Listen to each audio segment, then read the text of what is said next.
Jangan kamu main di luar garis. Selama di dalam garis bebas apa saja, jangan main di luar garis saja. Itu cuma satu permintaan dari tuannya, kamu nggak boleh main di luar garis.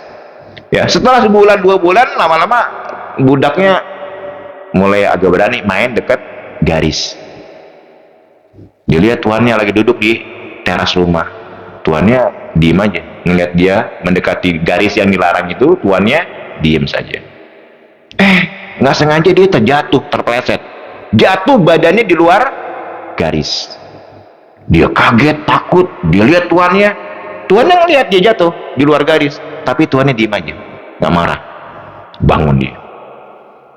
Besoknya mulai berani dia main di luar. Kalau kemarin jatuh beneran, berikutnya dia pura-pura jatuh, badannya di luar garis. Diintip tuannya diem aja, nggak marah.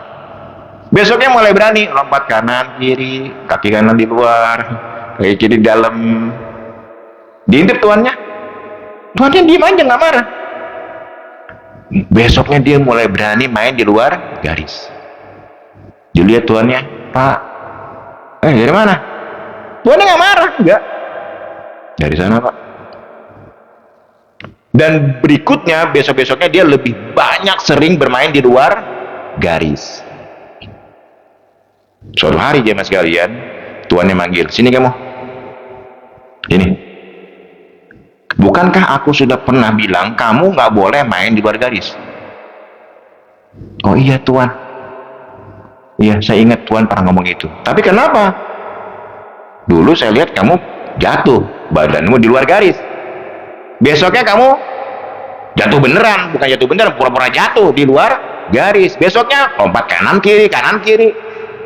Berikutnya engkau banyak dimain di luar garis. Aku hitung, aku catat, ada 2345 kali kamu main di luar garis.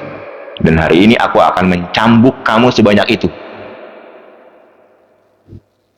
Itu gimana, Pak? Ada budak yang ingin dicambuk sekian ribu kali karena pelanggaran, ingin dicambuk. Budak bisa membela diri gak? Nggak bisa, Pak. Nah, jadi maksudnya itu ilustrasi bahwa jangan kalau kita menganggap Allah itu sayang, Rahman Rahim itu sayang, penguasa hari pembalasan, kemudian ketika kita melanggar perintah Allah, melakukan kemaksiatan, Allah tidak menegur kita, kemudian kita menganggap, Allah sayang nih, kayaknya Allah maklum nih, nggak dicatat nih, gitu. Jangan ngap seperti itu. Korupsi pertama 1 juta nggak ketahuan, ya kan? Malah dia naik jabatan lagi. Udah korupsi naik jabatan lagi. Besoknya belain lagi 2 juta sampai sekian triliun di korupsi. Dan dia nggak dihukum di dunia, enggak. Allah sayang nih. Oh, nanti di akhirat jemaah sekalian dipanggil di malaikat, sini kamu. Gitu. Hari ini jam sekian kenapa korupsi? Hari ini jam sekian kenapa nggak sholat? Hari ini jam sekian tidur sama siapa kamu? Tidur sama siapa itu? Perempuan mana itu yang kamu tidurin? Gitu kan? Hari ini kenapa mabuk? Udah catat, Pak, lengkap dengan ada catatannya. Berikut dengan videonya. Udah 5 dimensi mungkin ya videonya, lengkap. Dan nggak ada seorang pun yang bisa mengelak. Ya, jadi banyak manusia yang menyalahgunakan kasih sayang seseorang. Karena orang itu baik, orang itu sayang, akhirnya kita menggunakan kasih sayang itu untuk menyakiti. Makanya kalau dengan istri, kalau menentang istri, istri saya cinta sama saya sakitin kayak apa juga mungkin marah lah. Enggak, ada saatnya nanti dia marah. Ya, nah apalagi Allah kan. Jadi jangan mentang-mentang kita bermaksiat tidak diazab oleh Allah di dunia, kemudian itu terlepas dari catatan. Nah, kita berharap nanti di hari pembalasan itu masuk surga bi ghairi hisab, masuk surga tanpa dihisab. Jangan diselamatkan Nabi dari neraka, jangan. Ya, sebelum masuk neraka kita diselamatkan oleh Nabi. Iya karena abudu wa iya karena stain, itu kurang lebih ya, Pak ya? Ya, artinya. Kemudian iya karena abudu wa iya karena stain, ihdinas siratal mustaqim. Karena kita memohon pada Allah, menyembah Allah, mohon pertolongan, maka tunjuki kami ke jalan yang lurus. Ihdina itu terambil dari kata hudan. Hudan itu apa? Petunjuk. terambil kata hadiah. Jadi petunjuk itu hadiah. Ya Allah, beri aku hadiah jalan atau apapun lah agar siratal mustaqim, jalan yang lurus. Sirat pakai sod ya, sirat. Sirat itu jalan artinya,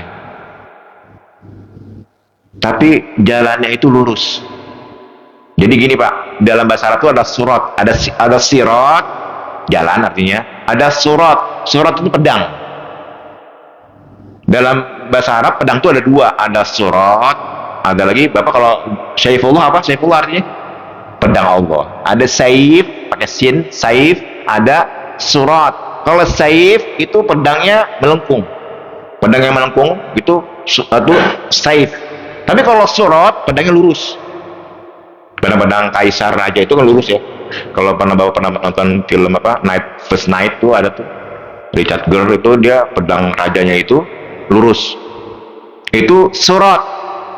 Kalau saif melengkung. Nah, ihdinas siratal mustaqim artinya jadi sirat itu artinya lurus, jalannya lurus, besar. Sirat artinya jalannya lurus, besar, dan bisa dimasuki oleh banyak orang. Kan jalan itu dalam bahasa Arab ada banyak, ada torik itu jalan kecil. Kayak ini jalan kecil nih, ya.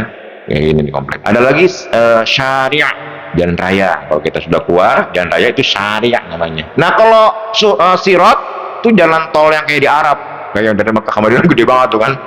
Banyak jalur tuh. Nah, itu kurang lebih itu. Jadi jalannya lebih lebar dan banyak halangan. Lurus tapi banyak halangan. Maka kita berharap, ya Allah, tunjuki kami jalan yang lurus. Yang jalan itu karena ada halangan, maka bimbing kami untuk untuk melewati jalan itu agar dia lurus. Kalau mustaqim apa artinya mustaqim? Lurus juga ya. Mustaqim artinya lurus ya. Berarti tunjuki kami jalan yang lurus juga gitu kan. Nah, kalau sirat jalan yang lurus, mustaqim memang dia artinya lurus, tapi mustaqim itu terambil dari kata qoma yakum. Artinya apa? Qum, bangun. Jadi artinya mustaqim itu lurusnya ke atas. Kan kalau jalan horizontal. Tapi maksudnya ihdinas siratal mustaqim, ya Allah, tunjuki kami jalan yang lurus, yang besar, yang bisa dilewati oleh banyak orang, yang dengan jalan itu kami makin ke atas, makin mendekat kepadamu. Kurang lebih gitu pengertian dari ihdinas siratal mustaqim.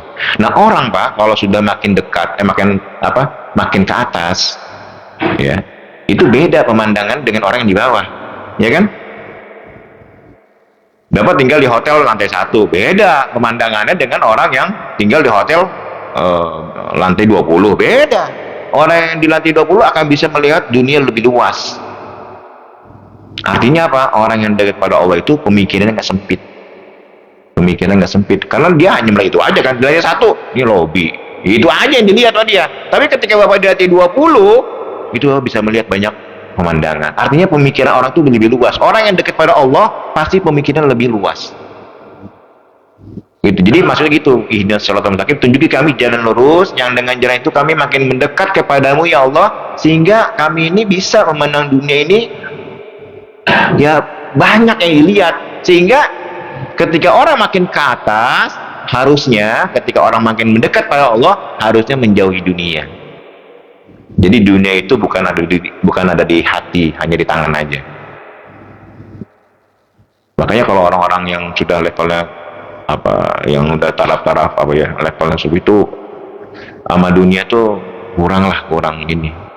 Ya dia butuh dunia. Istilah zuhud tuh kan gitu ya. Dia butuh dunia, tapi dia tidak terlalu meletakkan dunia itu dalam hati, hanya di tangannya aja. Karena apa? Orang yang sudah dekat pada Allah itu pasti menjauh dari dunia, ya. Apalagi usia Pak Haji 60 tahun, ya kan. Harusnya orientasinya bagaimana cara bukan hanya hidup enak, tapi orientasinya harus bagaimana cara mati enak.